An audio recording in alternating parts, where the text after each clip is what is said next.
Your dreams are bigger, bolder, and more badass than the life you're living now, but something just keeps getting in the way. Join certified coach and former therapist Diane Wingert for the Driven Woman podcast. She'll show you how to get rid of whatever is holding you back so you can stop spinning your wheels and up-level your life. Get ready to hop in and buckle up. This is the Driven Woman podcast, and we're heading for the fast lane.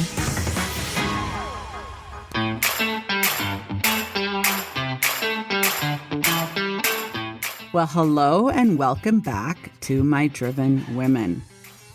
Did you catch our episode last week? I'm really proud of it.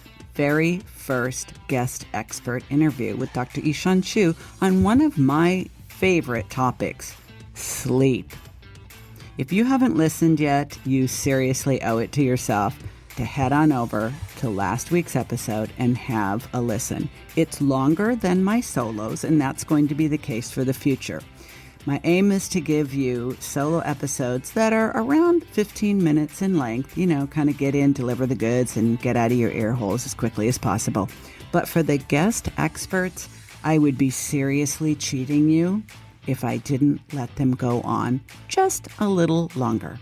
Guest expert interviews are always going to be 30 to 45 minutes, unless they are impossibly good, in which case I might have to beg your forgiveness and have them go on just a wee bit longer. Or I could cut them in half. You're going to let me know, right? And speaking of letting me know, as promised, I will read you another of my wonderful reviews. This one is from Gwendolyn, who says, amazing info and insight. Diane is an incredible speaker, thank you, and gives great insight and information for entrepreneurs and women entrepreneurs especially. If you are looking for a podcast to motivate you with your own business or adventures, I so love that she threw that in, this is the one. Gwendolyn, that's so nice. Thank you so much for your kind words. And for those of you that are on the fence, just imagine how fabulous you would feel if I'm reading your review, which I can't do unless you leave it. You get the point. So today is a solo episode, and one that I have some opinions about, let's just say. Like most things, I guess is fair to say. Today, I'm going to bring you my thoughts on the popular advice that many women hear about not giving a fuck. As a matter of fact, I have read more than one book with those very words in the title. We're not supposed to give a fuck about what people think that we're starting our own business. We're not supposed to give a fuck about what people think about what prices we're charging. We're not supposed to give a fuck about somebody else having more fans or friends or followers or buyers on social media and so forth. We're not supposed to give a fuck about our competitors and what they're offering and how much better it might look than our... You get my point. So I have some thoughts about this, and I want to share them with you. So buckle up, lean in, and listen.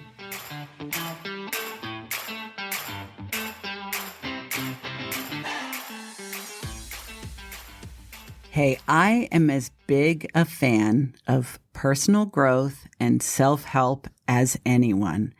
But there's a trend that has me really concerned because I think it has a lot of us suffering for no good reason. Let me tell you what I'm talking about. There's a great big difference between saying you don't care what other people think of you and actually not caring. Most of us care a whole lot about what others think. We just don't think we should and wish we didn't. Some of us even feel shame for caring as much as we do because we think that caring proves that we're insecure, which is decidedly not cool.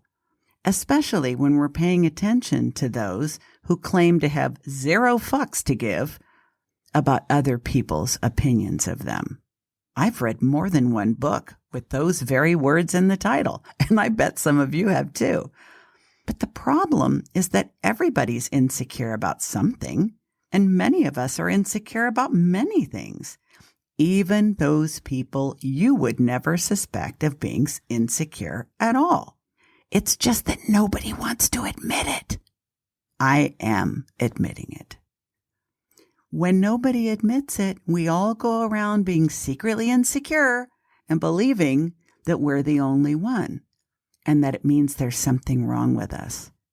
This is a big, fat, totally disempowering lie. And I'm going to go on to prove to you how it's not only making you miserable for no good reason, it's also holding you back from being as successful in your business as you could. Here's the thing. Human beings are wired for connection. We're tribal creatures, and for millions of years we existed in small, loosely organized groups. There were insiders and there were outsiders. It's human nature to want to belong, to be part of, to be accepted, to be an insider with your particular group. It's also human nature to think in terms of us and them, and to maybe even be suspicious of others that are not part of our circle.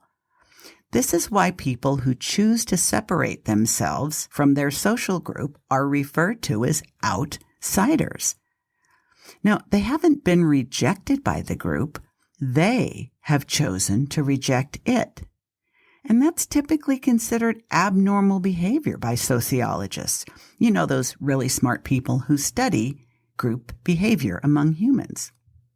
So when we say we don't give a fuck what others think, we're actually claiming to be an outsider.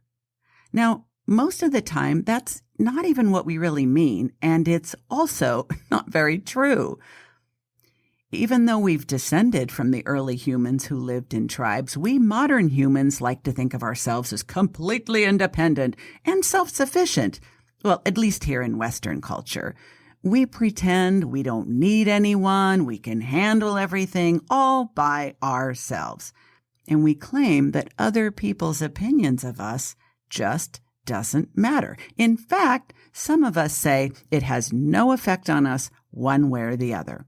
One of the coaches that I used to follow says, other people's opinions of you are none of your business.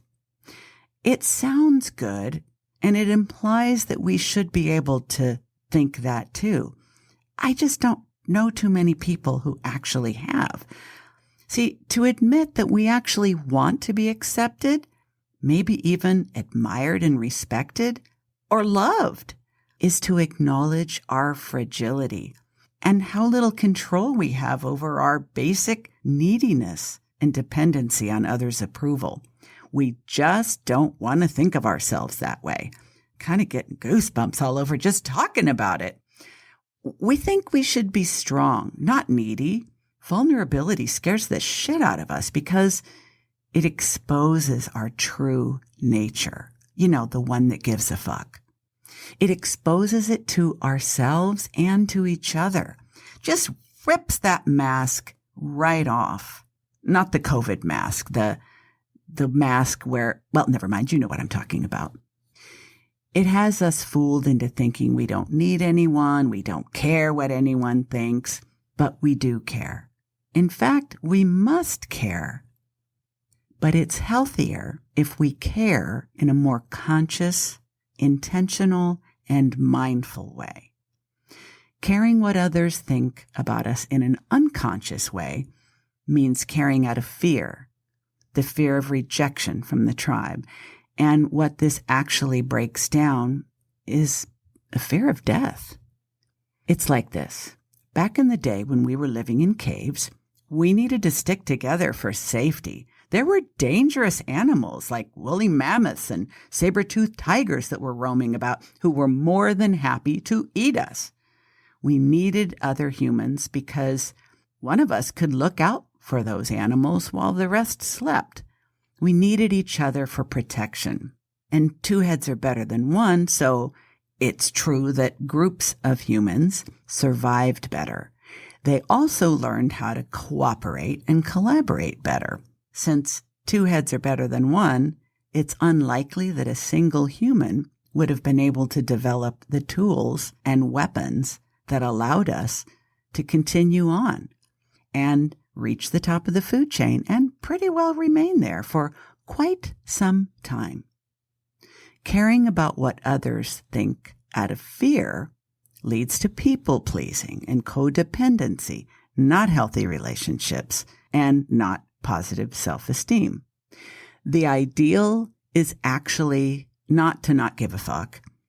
It's to be able to peacefully coexist with others who have a difference of opinion, including a difference of opinion about you, without needing to push them away, reject them, or get angry in order to feel good about ourselves.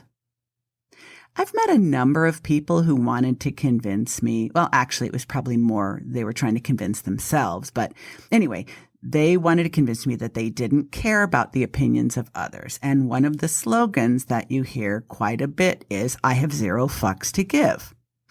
While I appreciate the intent of the statement, at least so far as I think I understand it, it's a bit difficult to maintain the perspective when the people concerned are friends, family, or colleagues.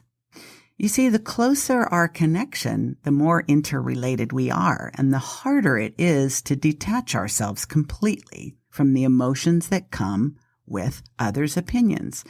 I really don't think it's realistic to expect ourselves to have no amount of reactivity when our behavior triggers a reaction in someone that we perceive as judgment or criticism. Now, maybe Spock can achieve it, but not me, not even my goal. You see, I expect to continue being human for the rest of my life, which is to say, I expect that I will continue making mistakes, continue being occasionally absent-minded, preoccupied, self-focused, and downright inconsiderate at times. And I have decided ahead of time to forgive myself and to choose to think well of myself in spite of these behaviors. I fully expect that at times my behavior will be annoying, inconvenient, frustrating, and perhaps offensive to somebody at least some of the time. And when that happens, I expect the other person will have a reaction that I may or may not be aware of. And when I do, my immediate response will probably still be to feel embarrassed, guilty, ashamed. It'll happen so quickly I won't be able to stop it. But once it has happened, and I have taken note of it, I can then make the effort to pause, take a breath or 3, and remind myself that I am human, I make mistakes, and other people will have opinions of me that I can't do anything about. Now, if I catch myself behaving like an asshat, I will take responsibility for it and apologize promptly. Regardless of whether the other person's having a response or not, I will let it go. I will avoid the tendency to blame, be defensive, ruminate, gossip, feel like a victim, or generally carry on about the event, extending it far past its natural timeline. I don't want to think badly of other people. I also don't want to think badly of me, but unless I plan to remain locked up in my house long after this pandemic is over, I have to recognize that other people have a right to react however they choose to, or do so unconsciously. I'll do everything in my control to stay in my own lane, and I don't need to convince myself or anyone else that I don't give a fuck. I don't have to be defensive either. I just need to do me and let everyone else do them. Now, I have a word for the empaths, the highly intuitive, the socially anxious, or those that experience rejection sensitivity to a significant degree. You folks will struggle more with this because you are more affected by everything, not just the opinions of others. If you happen to be a creative, an entrepreneur, or a self-employed professional, I'm going to take a great big hunch here and guess that you may struggle with marketing, sales, and anything that has to do with quote unquote putting yourself out there. Being seen means being vulnerable. And unless you have a brand you can hide behind, you will be seen on some level. Now, you might aspire to ignore how others might perceive you, your business, your branding, your price point, your social media marketing, but you'll probably fall far short of that goal. And this doesn't mean you're failing, my friend. It's normal to care, And it's even normal to worry a little bit about being criticized, judged, and rejected. If the only way you can tolerate being in business is to avoid looking at your reviews and burying your head in the sand when it comes to your competitors, you may not last. Because doing so might give you a temporary reprieve from the discomfort of feeling insecure. But you might have to become a little tone deaf. Because paying attention to your competitors means that at the very least, you're going to be aware of the messages that your prospects and potential clients or customers are being exposed to about the goods and services that both you and your competitors offer. The truth of the matter is that some of the people who claim they don't give a fuck about what others think are just being defensive, which means they are lying to themselves and others. But there's good news. There is truly a healthy and happy medium between imposter syndrome and fucking arrogance. You need to work on your mindset. You're going to hear this from me again and again, because I truly believe the combination of mindset and skill set is the key to finding it. Not attempting to convince yourself that you don't give a fuck about what others think about you or your work. Just admit it. Admit you care. And tell yourself that it's normal and healthy even. You're human after all. Not caring at all is not the goal. The goal is not to not care. The goal is to not care more than you should. Now, listen, when I say should, I am not being prescriptive. You know how much I hate that. I'm being practical. You know when you're caring too much.